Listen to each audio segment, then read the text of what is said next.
Hello everyone, I welcome you all to this new video of Daily Current Affairs. Today we'll be discussing highly important current affairs for the day 7th of August 2020. So before we begin, I have collected 5 words that will surely boost your vocabulary and they will be important for major competitive exams as well. So I am Ayush, your host. Let us get started with the session of the day. The first word for the day is plummet, which means fall or drop straight down at high speed. So the synonyms for this word are plunge and nosedive. The antonyms are grow and ascend. Second word is reprisal, which means an act of retaliation. So vengeance and retribution are the synonyms for this word. Pardon and forgiveness are the antonyms. The third word is asinine, which means extremely stupid or foolish. So preposterous and imbecile are the synonyms for this word. Intelligent, discerning are the antonyms. The fourth word is dingy, which means gloomy and drab. Shabby and tenebrous are the synonym for this word. Bright and clean are the antonyms. The fifth and the last word is candid, which means truthful and straightforward, or you can say it refers of a photograph of a person taken informally, especially without the subject's knowledge. So forthright and extemporary are the synonyms for this word. Biased and tactful are the antonyms. Alright, that's all for the words of the day. Let us get started with the questions of the day part.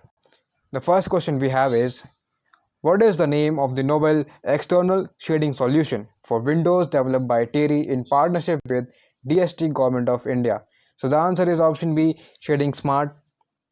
So TERI stands for the Energy and Resources Institute. Its headquarters is in New Delhi. Its founder was Mr. Darbari Seth and it was founded in 1974 in Midhapur, Gujarat. So presently the Director General is Dr. Ajay Mathur. So this in partnership with Department of Science and Technology has developed novel external shading solution for windows in residential and commercial buildings under the project called Habitat Model for Efficiency and Comfort. Also, let me tell you that the shading system named as Shading Smart has been developed as an innovative and cost-effective solution for achieving indoor comfort. So how let me tell you how this Shading Smart works. So external shading devices are not common in modern buildings in India nowadays, and they are mostly glazed or buildings with curtain walls. So they are usually permanent structures posing challenges such as maintenance and obstruction of views, architecturally not meeting the aspiration of the client. So in contrast, this Shading Smart works is that it changes its configuration depending upon the sun's position. For example, when the sun is in east direction, east face windows will be shaded, and when the sun is in south direction, the noon shade smart configuration on east changes to provide the unobstructed external views and glare free sunlight. So that's all for the first question. Moving on to the second question. Recently, Brew Community rejected the sites proposed by Joint Movement Committee for their resettlement in which northeastern state? So the answer is option C, Tripura. So the three organizations representing the Brew community who fled ethnic violence in Mizoram since 1997 have rejected the sites proposed by JMC called Joint Movement Committee. This is an umbrella group of non-Brews in Tripura for their resettlement. So the JMC comprises of the Bengalis, Mizo Buddhist Barua and other communities, and they on July 21 submitted a memorandum to the Tripura government specifying 6 places in Kanchanpur and Panisagar subdivision of North Tripura district. So demand of three refugee groups is that they are insisted on resettling some 6,500 families in cluster of at least 500 families at each of the sites of their choice, 7 in North Tripura district and 5 in adjoining Dhalai district. Alright, that's all for the second question.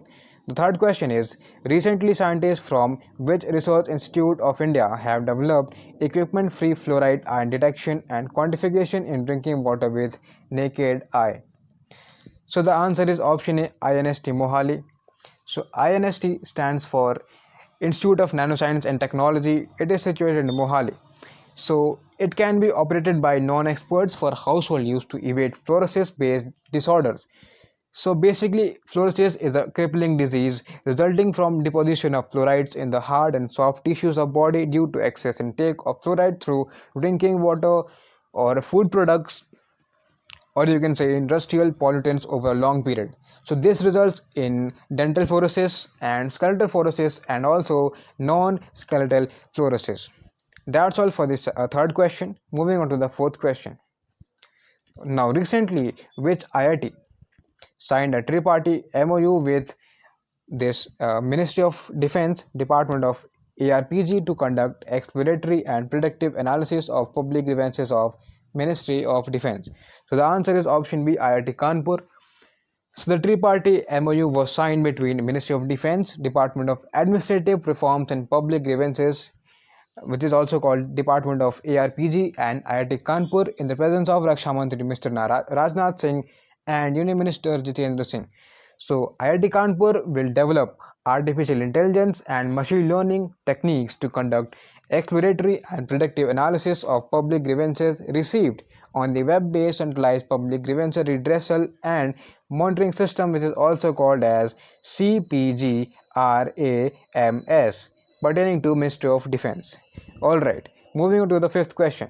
Recently, India has contributed how much fund to the India UN Development Partnership Fund? So the answer lies in the option A, 15.46 million.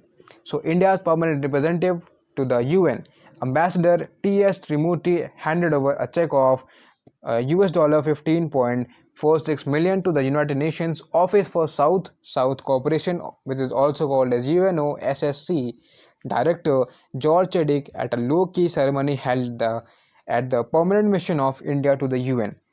So the tranche of 15.46 million US dollars includes 6 million US dollar to the overall fund, in which all the developing countries are eligible for partnership, and 9.46 million US dollars dedicated to the Commonwealth countries.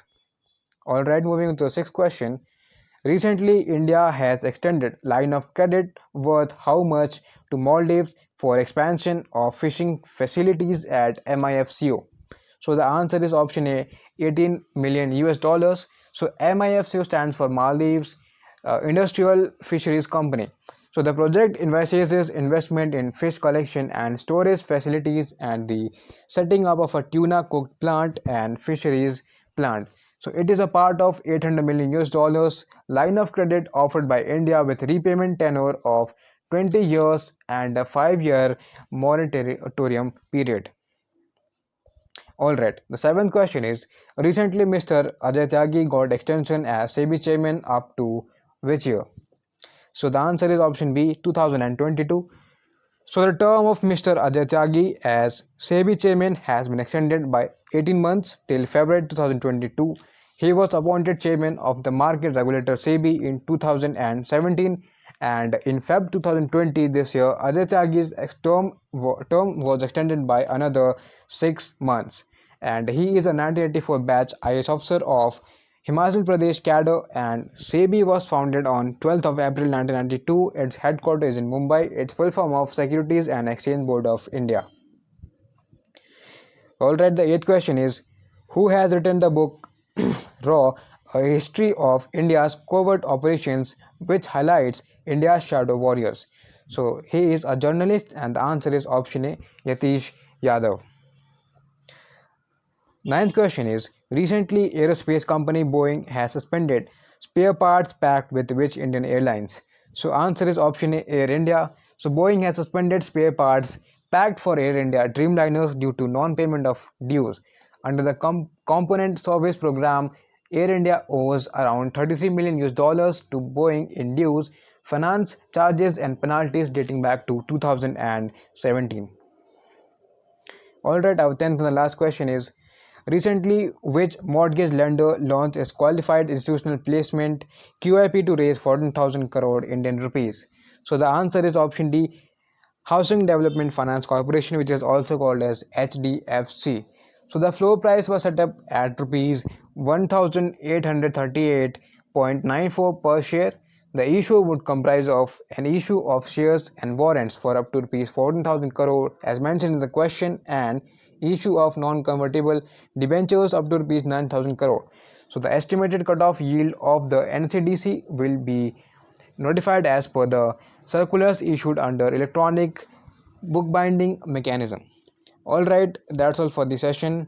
If you think this video helped you to raise your awareness about important updates and the affairs around the world, please leave a like on this video. And if you have any suggestion, you can write to us in the comment section, or you can write to us on our email office.plus@gmail.com. And please subscribe this channel for this important and regular updates on a regular basis. Thank you very much for listening to me. Have a very bright day ahead.